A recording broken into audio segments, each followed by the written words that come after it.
brother Jack were 16 when we watched a kidnapping We are documentary and decided we reacting to needed a his way to story. protect ourselves. We secretly drilled a hole in the hallway wall behind Dad's painting We are and hid a reacting to loaded his gun story, in there. guys. We I also can't made up believe secret it code now, words to lads. signal if we were Oh ever my in god, danger. no. Then one day, while walking by We're Jack's doing a bedroom, first he stuck his reaction head out video. and said, "Hey, can you go help Dad with the scrambled eggs?" He closed the door, and I froze because that was code for, "There's someone in my room, and I'm in danger." No. My legs were shaking, but I calmly walked downstairs Scared. and lifted the painting off the wall. I You reached have in to and do grabbed this the shit, gun, man. and that's when Okay. Dad rounded the A corner. His gun? face went Oh, red, and he no. loudly said, "What the hell are you doing? Why do you have a gun?" Yeah, I why freaked do out you and have a instantly gun? pressed my finger to my lips, whispering, "There's an intruder holding Jack hostage Oh, upstairs." no. But my dad Oh. yelled back, "An intruder upstairs? Don't be crazy. I would have heard something. Put that gun down right now." My heart jumped in fear because I was sure the intruder heard my dad say that and now knew I had a gun. Then suddenly Jack shouted from upstairs, "I'm just going to have a bath. I'll be done in an hour." I almost dropped to the floor because that was our word for "I'm being kidnapped." Dad shouted back, "Okay, Jack, I'll see you soon." And I gripped my gun tighter and frantically whispered, "Please, Dad, just trust me. I'll explain everything later." I started walking upstairs quietly, my finger shaking around the trigger, but Dad suddenly pulled me back. "Okay, that's it. I'm checking this out for myself." He began marching up and yelled, "Jack, your brother is acting very strange." I looked around, panicked, and knew I had to do something. The intruder had definitely heard everything. What So if the being intruder's stealthy was the no dad? longer an The option. dad? I No, grit my it's not. teeth and Is it? sprinted up with my gun No. as fast as I could. I shoved Dad out of the way and flung open Jack's bedroom door. A man in a ski mask was climbing out the window holding Jack with one arm. He was almost out. Dad saw it too and ran toward Jack, but he didn't have enough time. I raised my gun and aimed just as the man stepped on the windowsill, then exhaled and pressed the trigger. The bullet flew from the barrel and hit his knee, and he collapsed to the floor, screaming in pain and dangling halfway out the window. I sighed in relief as Jack landed on the floor and ran towards me. I dropped the gun and we hugged, holding each other super tight. My dad looked at us while trembling and asked with a shaky voice, "How did you know?" I replied, "We have our code words." My ball bounced off the fence and rolled to my feet, but my neighbor still came tearing out with a sewing needle. He marched up to me, picked up the ball, and looked me dead in the eye. "You damaged my property." He pushed the needle right through the autograph. The ball hissed flat in his hand. That was a Patrick Mahomes signed football my dad waited in line 4 hours for. He'd been doing this to every kid on the block for months, climbing fences, walking through gates, snatching balls right out of yards. I ran inside and through tears told my dad what happened. He didn't even look up. "Just stop throwing things in his yard if you don't want that to happen." But it didn't even go in his yard. Then what's the problem? Just like that, he dismissed me and told me to go to my room. I went upstairs, dropped onto my bed, and made up my mind. If nobody was going to help me, I was going to handle it myself. That night, I dragged the sprinkler into the middle of the yard and rigged it to a string. Next morning, I left a cheap ball sitting in the grass and hid in the bushes. He came stomping around the fence with the needle ready, and I yanked the string. He took the sprinkler full blast in the face. "My hearing aids. These are $800. He bolted back. Me and my brother Jack were 16 when we watched a kidnapping documentary. Hauled a bag of flour up to the treehouse, and the second he stepped under guys, it, I about dumped the this, whole thing. He stood there looking like a ghost, screaming about lawsuits and the FBI. He stormed back to his house, leaving a trail of flour across the grass. He's I left a definitely third not ball by the a back bit of gate. the He came FBI. charging through at full speed and tripped over a hose I'd hidden under the leaves. He ate grass, and his glasses flew into the bushes. He pushed himself up, shaking. "I'm calling the cops! I'm calling your mother! I'm calling the HOA!" He limped toward home, and I knew if a single adult got involved, I was Probably done. like The doorbell FBI rang or 20 something, minutes later. whatever 3 their kids on my country porch holding is. popped balls. The one in front held his up. We heard. Behind them, 4 more came around the corner. By dinner, there were 12 kids in my backyard, and every dollar store rubber ball in town piled in the grass. We counted to 3 and finally gave him what he'd been screaming about all summer. 50 balls cleared that fence at once. He came tearing out his back door and ran straight into a wall of bouncing rubber. His feet went out from under him, and he hit the ground hard. He didn't get up. When he opened his eyes, he was duct taped to his own fence. 12 kids stood in a semicircle staring at him. The oldest stepped forward and crossed his arms. "You're outnumbered, Mr. Halverson," he started yelling. "I'll sue every one of your families. You're all finished. Just you why?" I stuffed my deflated Mahomes ball into his mouth before he could finish. I'd been carrying what was left of it in my back pocket since the day he popped it, and now I'd found good use for it. The silence was wonderful. We walked away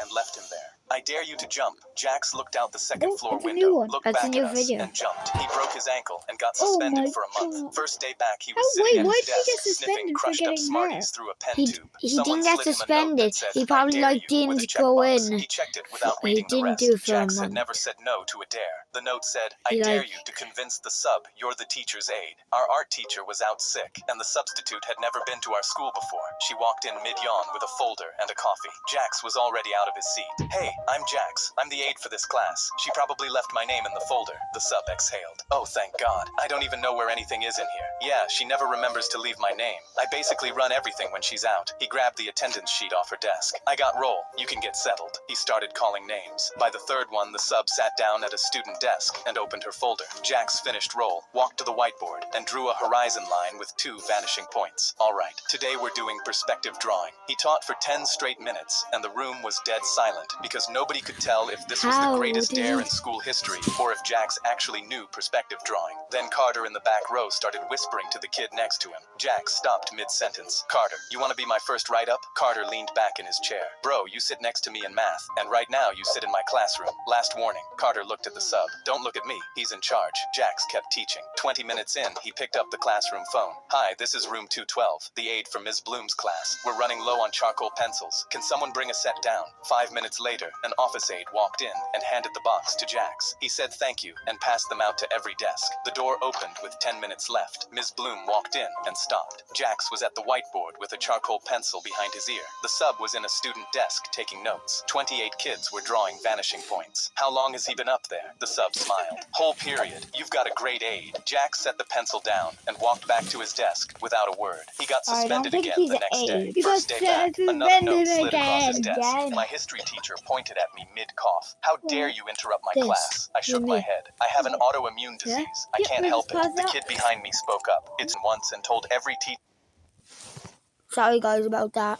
to be gentle with him because of his disease. "You don't want to mess with his dad. He's built different." The teacher laughed. "Every other teacher can believe that lie, but I won't." I reached into my pocket and called my dad. Soon the teacher was going to find out exactly who my dad was. My dad answered, but before I could say a word, my teacher smacked the phone out of my hand with a ruler. "Did you convince your daddy to lie and tell teachers you're sick so you can sit on your phone in class?" I tried to answer, but accidentally coughed straight into his face. He tapped the ruler against his palm. "Don't make me swing this at you." The kid behind me shot up. "Are you insane? He's actually sick. Look at his wrist. He has a medical bracelet." The teacher grabbed my arm and dragged me to the front. My body was aching so much from my disease, I collapsed on the floor. He lifted the ruler in the air. "Let me show you all what happens when a father raises his son to be weak." But before the ruler could come down on me, the kid behind me gasped. "Oh my gosh." He pointed at the turned. My dad was crossing the parking lot in full army uniform. Everyone turned their heads and saw 4 military trucks parked outside the school. Soldiers were stepping out and walking into the school. The kid screamed, "I told you his dad was built different." The teacher's face went white. 2 soldiers marched in and grabbed him. My dad came in behind them. He saw me on the floor and rushed towards me. The soldiers turned the teacher to face my dad. My dad lifted up his phone, showing that we were still on.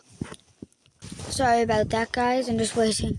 I'm just gonna do this while I'm waiting on Dylan. Call because my teacher threw it across the room. My dad said, "Say it again. Tell me I'm weak to my face." The teacher ran out of the room crying, and through the window we all gave him the finger. "Dad, pull over to that yard sale. They're selling a lamp worth $1,000 for $10, my son said, pointing out the window. Oh God.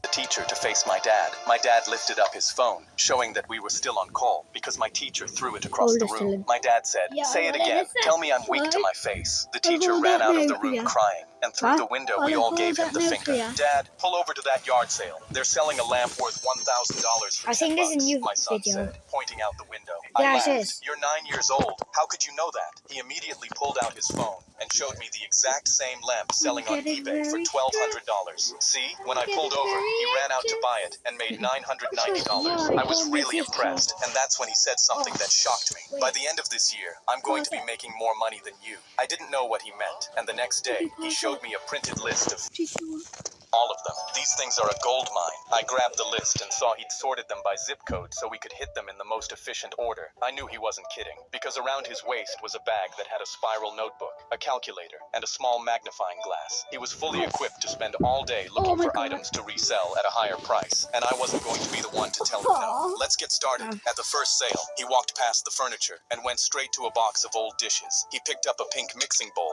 flipped it upside down, ran his finger over a stamp on the bottom, and handed the woman $5. When she wasn't looking, he wrote down the profit in his notebook. Don't mind Paid Dylan, $5 he's just for the kidding. pink mixing bowl. No, it It is. was worth $92. The profit was $87. The whole time I thought it was just some Dylan, be childhood hunt, quiet. but within a week, he'd sold every single item he found. My 9-year-old had turned $60 into $430, and this was just the beginning. The next weekend, he walked into a flea market room and saw a small oil painting leaning against a bookshelf. The price tag said $30. He turned it over. On the back was a sticker from a gallery in Boston and a number written in pencil. He looked extremely shocked, like it was the best thing he'd found so far. Dad, this is going to change our lives. Before I could ask what he meant, he walked up to the woman running the sale, held up the painting, and said, "This is really nice. Can I have it for $15? She looked at it for 2 seconds. $20, and it's yours. He paid her in cash from an envelope he'd started carrying specifically for this. When we were alone in the car, he handed me the painting and told me to look up the artist who painted it. I did. His painting sold at real auction houses for between $4,000 and $6,000. Did you know how much it was worth when you offered her the money? He shrugged. I wasn't sure, but I had nothing to lose. Because if I was wrong,